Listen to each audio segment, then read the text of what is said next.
There we go. I don't know where you want this. Can you put this on?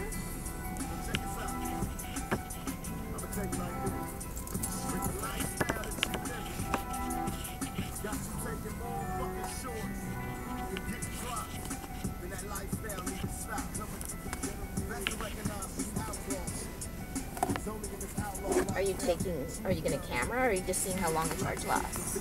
Just gonna try driving with it and see if I can do record the road, you know. See? Did you see that? Yeah, it looks good. Wrong way, hun. Oh yeah. Wrong way.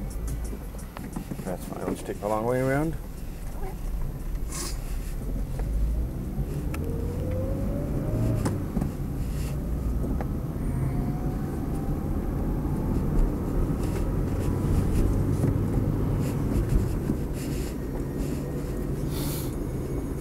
I just don't say fuck you when you're doing it, that's all. You say fuck you to me and get mad at me more.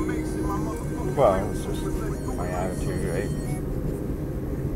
Or acquitted, police say he Did you want to borrow my sunglasses? A disciplinary hearing later this year. Another cat has been killed in Prince George in what is becoming a disturbing trend. A 14-year-old tabby was attacked by a pit bull lab cross that lived across the street. It's the fourth cat in the city to die after being mauled by a pit bull. Prince George City Council adopted a bylaw in September 2005 that designates pit bulls as dangerous dogs. Labor advocates say charges What does that against the mean? driver I think it means that they do something wrong, they get destroyed. Soon enough.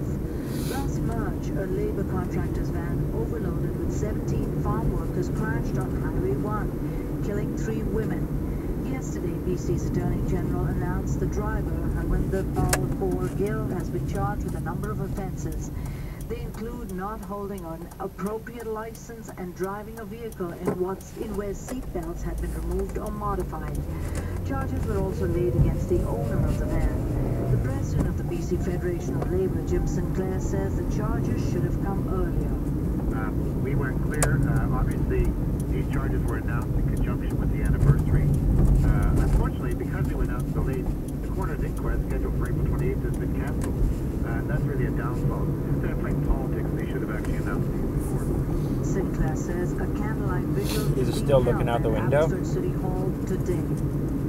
Campaigns for and against electoral reform will each get a half. Buttons are locked. You can't do anything with it. I know, I'm trying to see out. Just leave it. As part of the You're provincial asking me about election, something. there will be another referendum Looks on good. what's known as the single transferable vote. Yeah. This time, unlike the last vote, the yes and the no bar's gone campaigns down by will 1. be both publicly funded. Okay. Jeff Davies reports. So you probably won't BC get... voters came within a whisker 3 years ago of overhauling their electoral system. Nearly 58% of those who voted said yes to the idea. You'll get maybe 20 minutes of video, 30 minutes of video. But the motion Hopefully more. required 60% approval to pass. Well, it's been 3 minutes and it went down by 1 bar. Felt they might have succeeded. But as long as the screen stays off, I think it's drawing a lot less. The screen drains the most on it, super fast. Attorney General Wally Opal has introduced a bill that sets the ground rules for the vote in May of next year. A total of $1 million in public funding will be made available to registered proponent and opponent groups for the purpose of stimulating public debate. NDP critic Leonard Crowe supports the idea of publicly funded yes and no campaigns. It was very clear last time that there was not a fulsome debate around STV. The motion will once again require 60% support overall and a simple majority in 60% of the ridings. If STV is approved, BC voters in the future will be listing their preferred candidates in order on the ballot. Nice. CBC News, Victoria. RCMP homicide investigators are trying to determine what led to the death of a 14-year-old boy in Surrey. In late February, police found the body of Justin Vassy near an abandoned home. They initially called the dead suspicious and are now calling it homicide. Corporal Dale Carr speaks for the Integrated Homicide Investigation Team. We're trying to identify who Justin hung out with, who he would have been with that day, that night, and what brought him to that location. What we're hopeful Justin, and they'll know who he was hanging with, and they'll come forward to the police. Carr says there's nothing to substantiate rumors on the internet. Students posted hundreds of messages about Vasi on the website Facebook. Some said he had been bullied while a grade 8 student at Enver Creek Secondary School in Surrey. And finally, a surprise wedding proposal didn't go exactly as planned for Prince George man, but it'll be a story to tell his grandchildren.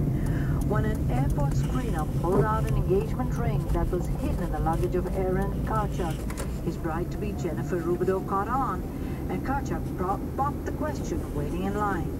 They were applauded by other travelers and airport staff, and an announcement was made on the public address system. Karchuk and Rubidoux were on their way to a Caribbean cruise and will no doubt be... Well, here in Camp Lib, Sun Peaks Resort at 90.1, we're 98.3 CIFM is presenting the 2008 Super...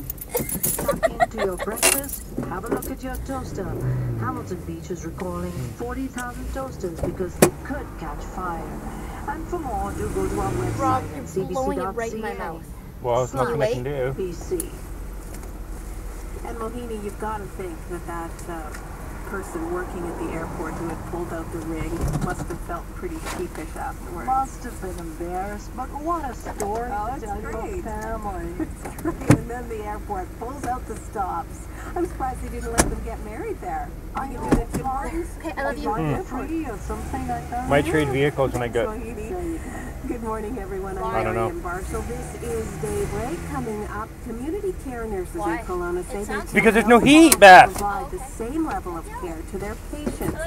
So why are they blaming Don't the ask dumb Interior questions. Health Authority? We will hear from 2 nurses in just a couple of minutes. And checking out the checkout counter, Canadians are using plastic over cash in record numbers. The CBC's Blair Sanderson has a look at how modern consumer spending is changing the social balance sheet. Neil Gillen has a look here at how the weather may change your plans for the weekend. I don't know what your plans are. But Neil, what is the weather? Well, on the coast, it's pretty much wet. Rain forecast till around midnight, and then it should be cloudy from then until late tomorrow when the next round of rain is forecast. So outdoor things tomorrow looks pretty good. Wind warning 2 for the coast with southeast winds gusting to 90 kilometers per hour today and early tonight. In the interior, a little more addressed to outdoor conditions, but remember, for much of the province south of Prince George, there's the danger of avalanches, extreme danger until Sunday.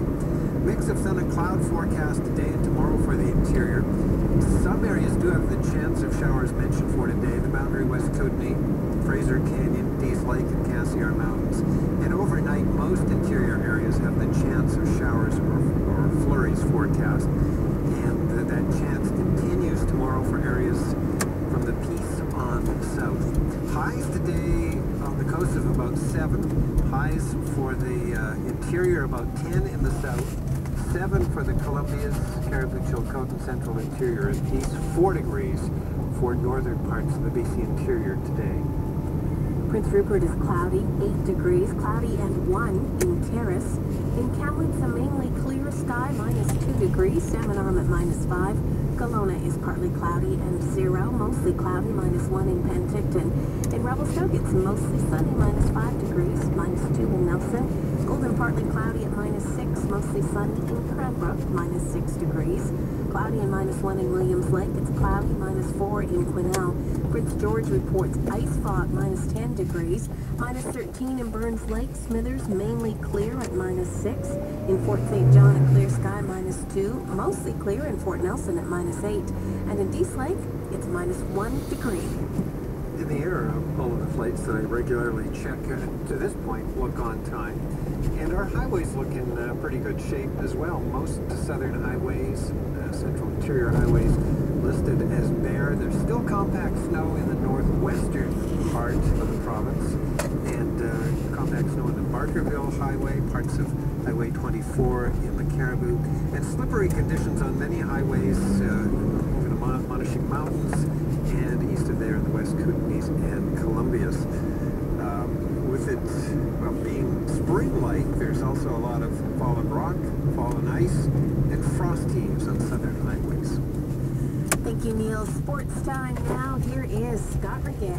Good morning. Well, Canadian teams went 3 for 4 last night in the NHL. The Canucks let loose with an early barrage and held on for a 6-2 win over Nashville. Vancouver scoring 4 goals in the opening frame. 24 shots in the first period alone.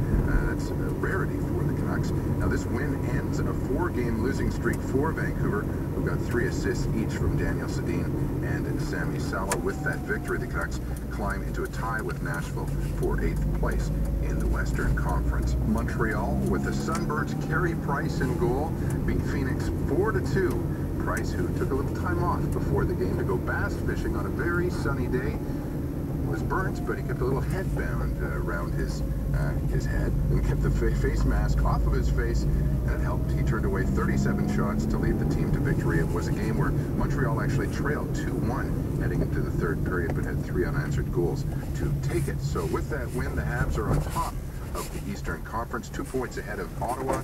The Senators lost again last night, 2-0 to Los Angeles, largely because of the play of goalie Eric Erzberg, who made 40 saves for the shutout in a very impressive NHL debut.